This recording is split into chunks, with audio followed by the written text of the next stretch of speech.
학교마다 약간 가르치는 스타일이 많이 달라요. 예를 들어서 시험으로 주구장창해서 성적 내려가게 만드는 구조인 그런 과목들도 있고 실습이 많은 과목들도 있고요. 예를 하나 들어볼게요. 수학과나 이런 데들은 주로 어사이먼트나 퀴즈 그리고 시험으로 주로 이루어져 있어요. 근데 시험이 예를 들어 테스트 1, 2, 3가 있고 뭐 이그잼이 있다 그러면 1, 2, 3에서 못한 거는 또 점수를 좀 혜택을 주는 경우가 있어요. 뭐 25%짜리면 15% 줄이고 제일 못한 거를 그렇게 하고 제일 높은 건 퍼센테이지가 올라가고, 그러니까 살짝 운도 따라요. 약간 기회도 주는 거죠. 어떤 라이프 사이언스는 토론토 대학 같은 경우에는 랩이 되게 힘들어요. 그러니까 일반적으로 의대를 간다고 했을 때 크게 강의가 있고 랩이 있고 시험이 있고 뭐 기타 등등 있을 거 아니에요. 보통은 일반 다른 대학들 랩에서 성적을 많이 올려요, 과제랑. 그래서 A를 올려놓고 시험에서 좀 망치면은 점수가 좀 내려가서 평균이 이제 좀 조정이 되는 건데, 토론토 대학 같은 경우는 랩도 점수 받기 힘들고 시험도 힘들어요. 한번 생각을 해보죠. 이제 학생이 케미스트리나 바이오를 했는데 11, 12학년 때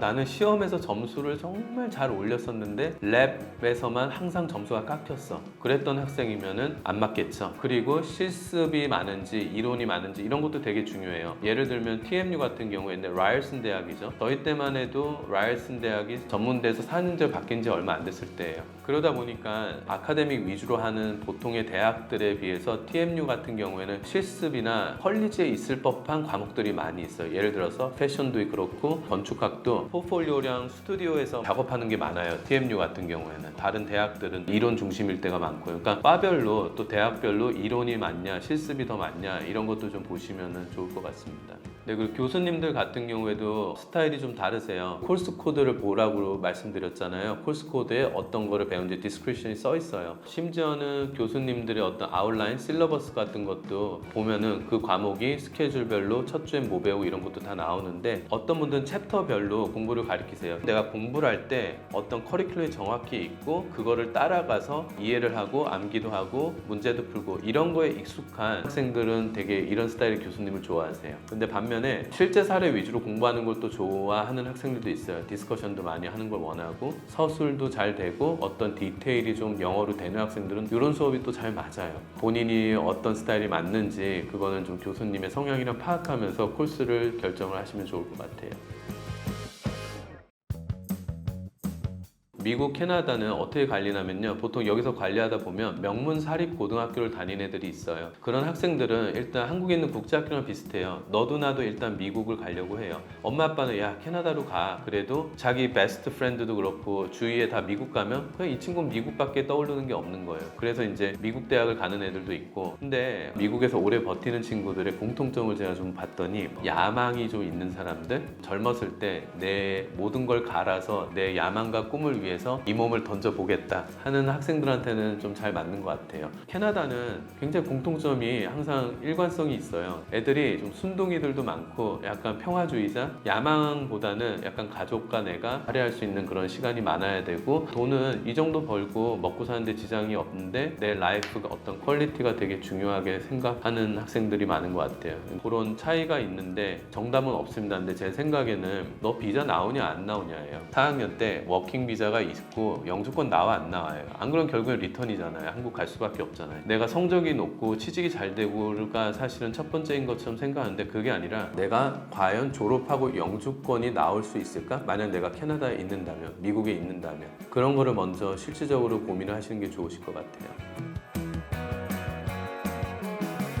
분명히 아마 명성이 높고 유명하고 대학 순위 높은 데를 가려고 하실 거예요. 근데 중요한 건 뭐냐면 가서 졸업을 하냐인데 이게 진짜 실질적인 거예요. 1학년 때 잘린다든지 2학년 본과를 못 간다든지 그런 경우가 굉장히 비일비재해요. 다시 1학년을 들어서 성적이 올라가면 괜찮은데 문제는 낙제를 받았냐 안 받았냐예요. 1학년 때 만약에 C 마이너 괜찮아요. 근데 F가 많아요. 그러면 이거는 다른 스토리예요. 왜냐하면 성적이 기록이 남는단 말이에요. 제가 예전에도 유튜브에 설명을 드렸겠지만 보통 Tier A급 대학들은 성적이 기록이 남아요. 무슨 말이냐면은 내가 대학에서 F를 받았어요. 50점 미만. 그래서 다시 리핏을 했어요. 썸머에 계절학기에 들어서 80이 나왔어요. 그래도 0 더하기 80 나누기 2 평균 40 이렇게 되는 거예요. 그럼 F가 4개가 나왔어요. 1학년을 다시 하더라도 4과목을 A를 받을 수도 없지만 받더라도 그만큼 점수가 안 올라간다는 뜻이에요. 근데 이제 대학교들이 약간 몇 군데들은 펄리스 폴리시가 바뀌었어요. 전공 과목을 2번까지는 기회를 줘요. 그래서 다시 들으면 좋은 점수 채택해 주는 경우도 있고요. 근데 약간 복잡하니까 이거는 개별적으로 나중에 상담을 문의를 주셨으면 좋겠어요. 이게 정말 결정하기 힘든 것 중에 하나인데요. 아마 부모님은 전체적인 빅 픽처를 보시는 거고 학생들은 어떤 대학 명성이라든지 도시라든지 이런 걸 보고 결정할 확률이 굉장히 높은데요. 학생들이 자기가 하려는 전공 과목이나 대학이나 그 도시가 어떤 곳인지 좀 딥하게 리서치를 먼저 좀 했으면 좋겠어요. 토론토는 어떤 산업이 발달돼 있고 밴쿠버는 어떤 산업이 발달돼 있고 몬트리올은 또 어떤 사람들이 인구 분포가 돼 있고 한국 사람으로 1.5세나 유학생이 잡을 구했을 때 어떤 포지션으로 많이 들어가고 이 도시에서는 그거를 토대로 아는 만큼 보인다고 객관적으로 학생도 생각을 하게 돼요. 그런 거를 좀 딥하게 리서치를 좀 하시면 제일 좋고요. 이런 것도 좀 필요해요. 예를 들어서 나는 회계사를 되겠어. 그러면 이코노믹으로 졸업하는 거랑 파이낸셜 졸업하는 거랑 어카운팅 졸업하는 거 이런 게 다 뭐가 다른 의미일까요? 내가 하려는 목표는 졸업하고 CPA예요. 그러면 CPA의 선수 과목들이 있잖아요. 뭐 이코노믹도 있어야 되고 어카운팅도 있어야 하고 매니지먼트 이런 과목들이 있어요. 근데 대학교 때 이미 어카운팅을 하고 졸업한 학생들은 그만큼 선수 과목이 미리 해놓은 게 있기 때문에 자격증을 훨씬 더 빨리 딸 수 있겠죠. 반대로 만약에 내가 다른 학과예요. 심리학이라든지 철학과예요. 근데 회계사가 되려고 해요. 그럼 회계사에 필요한 과목이 전혀 없겠죠. 그래서 전공을 내가 볼 때 내 직업군과 연결된 전공에 특히 자격증이 필요한 거면 분명히 선수 과목들이나 필요한 과목들이 있다고요. 그런 거를 대학교에서 제공을 하는지 내 과가 그것도 좀 확인해 보실 필요가 있을 것 같아요. 대학교나 전공 정할 때도 내가 좋아하는 것과 잘하는 거를 객관적으로 구분을 해주면 좋을 것 같아요. 내가 정말 좋아하는 거는 건축인데 수학이나 물리 같은 게 있잖아요. 근데 수학은 잘하는데 물리가 정말 꽝이에요. 그럼 사실 현실적으로 부딪히게 돼요. 나중에는 물리를 많이 할 텐데 졸업이 힘들어질 수가 있겠죠. 그러니까 내가 잘하는 거랑 정말 좋아하는 걸 좀 구분해서 정말 하고 싶다 그러면 차라리 더블 메이저를 하세요. 살아남아서 졸업할 수 있는 거를 또 하나의 메이저를 하시던지 아니면 마이너도 있으니까 그렇게 하시는 방법들도 있고요. 굉장히 어려운 질문인데요. 우리가 생각하는 좋은 대학은 이제 세계 대학 순위 랭킹 몇 위, 교수님의 어떤 그 레벨 이런 걸 많이 고려할 수가 있는데요. 사실 학생 입장에서 한번 볼 필요가 있어요. 나한테 좋은 대학은 과연 뭘까? 공부 내공이 쭉 어렸을 때부터 갔던 친구들이 있어요. 뭐 한국으로 치면 정교 5등 안에 들었고 평균 점수 95 밑으로 내려가지 않은 학생들. 공부 내공이나 자기 스스로 할 수 있는 어떤 힘이 있는 학생들은 좀 상위권 대학에서 해도 살아남을 확률이 꽤 높은 편이에요. 반대로 90학년을 공부를 그렇게 그냥 중간 정도밖에 안 했어요. 대학교 때 갑자기 성적을 부스트업을 한 거예요. 이런 학생들은 이제 Tier A급 대학 가면은 좀 힘들어요. 내가 스스로 공부를 해갖고 답을 구했던 그 경험치가 현저하게 떨어지기 때문이에요. 근데 저희가 그런 학생들을 직접 이제 Tier A급 대학에서 관리를 해보면 짧게는 2년, 많게는 뭐 4년도 걸려요. 본인이 이 레벨에서 대학교 수준까지 올라오는 데 있어서요. 그것까지 이제 감안을 하실 수가 있다 하면은 해보는 것도 의미가 있겠죠. 근데 그게 아니라면 좀 다른 쪽으로도 생각해 보실 필요가 있고요. 얼마 전에 워털로에 있는 학생이랑 상담을 했었었는데요. 토론토 대학이랑 다른 대학도 되는데 워털로니까 어때? 그러니까 이 친구 하는 말이 소규모 레이쇼로 이렇게 하는 게 너무 좋대요. 그러니까 좀 큰 대학에서 여러 명이서 이제 하는 스타일을 좋아하는 학생들도 있고요. 반면에 굉장히 소규모로 교수님이 굉장히 친하게 끌어주고 그런 분위기를 또 좋아하는 학생들이 있고요. 그런 것도 좀 여러 가지 아이의 성향에 따라서 선택을 하시면 좋을 것 같습니다.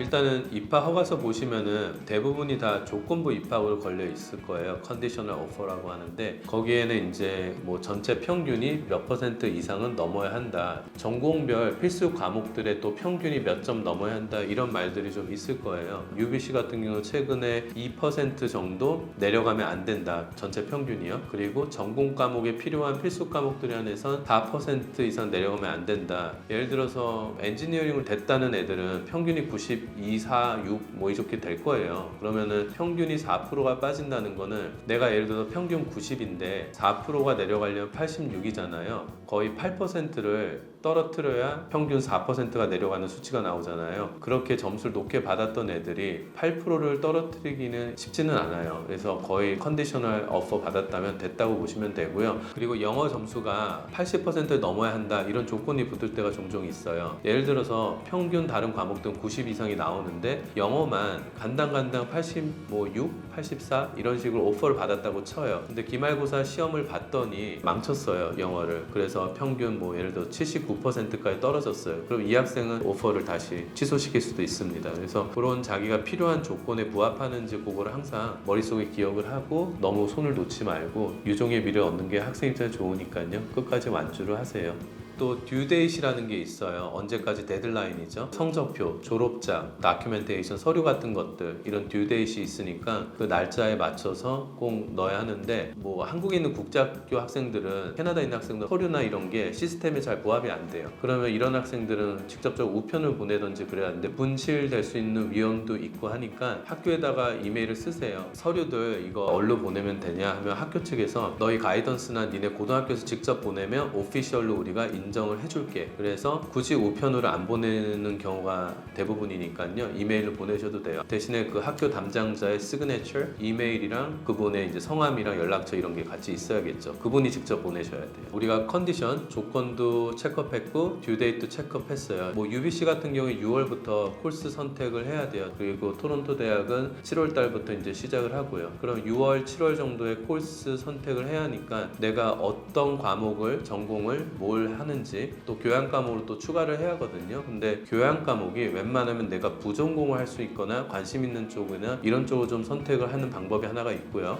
또 다른 방법은 내가 공부가 조금 그래도 자신이 없다. 그러면 성적을 올릴 수 있는 교양 과목으로 넣어서 전공 과목의 성적이 떨어진 거를 교양 과목의 성적을 좀 끌어올리는 형식. 그래야 GPA가 전체적으로 올라가니까 그런 것도 좀 계산에 넣어서 6월, 7월 달 이때 콜스 셀렉션을 잘 하시면 좋겠어요. 근데 제가 누누이 얘기하지만 콜스 셀렉션을 하는 그때가 대학교 4년에 가장 중요한 거예요. 그러니까 1학년을 통틀어서 30%의 성적을 좌우지한다고 생각해요. 그래서 그만큼 되게 중요하니까 도움을 좀 주변에서 받으시던지 컨설팅을 좀 받으시면 좋을 것 같아요. 코스 등록을 하시게 되면 교양 과목을 넣을 수도 있고 또는 내가 더블 메이저라고 이제 복수 전공을 넣을 수도 있잖아요. 그러니까 전략이 굉장히 다양해요. 초이스도 많고 내가 복수 전공을 할지 아니면은 백업은 어떻게 할지 이런 모든 전략과 플랜을 다 감안해서 코스 선택을 하시는 게 좀 바람직하다고 생각이 되고요. 내가 만약에 무대를 갈 건데 못 간다는 설정 아래 그런 백업을 했을 경우에 어떤 과목을 넣을 건지 어떤 전공에서 이거를 하면 다른 전공에 필요한 필수 과목들이 또 부합되는 경우가 있어요. 그런 것까지 다 계산을 해갖고 코스를 집어넣으시면 더 좋겠죠. 학부모님도 그렇고 학생들도 그렇고요. 꼭 아셔야 할 부분이 1학년을 망치면 평생을 망한다는 그런 전설이 내려와요. 뭐 전설이라기보다는 기록이 남잖아요. 성적이 어떻게 내가 다시 복구를 할 수가 없는 지경이 되면 내 스스로 나올 수밖에 없어요. 왜냐하면 아무리 계산을 두들겨도 졸업 점수가 안 되니까요. 그래서 1학년을 최대한 망치지 않고 망칠 것 같으면은 차라리 드롭을 하세요. 드롭도 기술이에요. 전략이고. 근데 내가 이 과목을 잘하는지 못하는지 그 평가적인 어떤 기준의 잣대가 없을 거예요. 왜냐하면 저도 그랬고 경험이 없기 때문에 그런 거는 선배들이나 전문가랑 좀 상담을 받으시고 내가 이게 정말 잘하고 있는지 드롭을 해야 하는지 안 해야 하는지 그런 거가 되게 중요할 것 같고요. 저희들 같은 경우 멘토들도 그렇고 캐나다에서 고등학교 다 졸업하고 대학교도 토론토 대학, 뭐 맥마스터, 워털루 기타 등등 다 그 대학을 졸업하신 분들로 다 이루어져 있거든요. 어떻게 보면 대선배들이니까 단순하게 이 과목이야 하지만 못해 이런 게 아니라 너가 영주권 따고 졸업해서 뭘 할 거고 취직은 어떻게 할 거고 부터 시작해서 여러 가지 상황이나 이런 포트폴리오가 다르기 때문에 전체적인 픽처를 보고 컨설팅을 하니까요. 이왕이면은 조금 전문가한테 상담을 한번 받아보시면 좋을 것 같아요. 그리고 1학년을 이렇게 망치게 되면 다시 1학년을 리핏하게 돼요. 또는 자퇴를 하거나. 저희가 대학교 1학년을 7년 하신 분들이 있어요.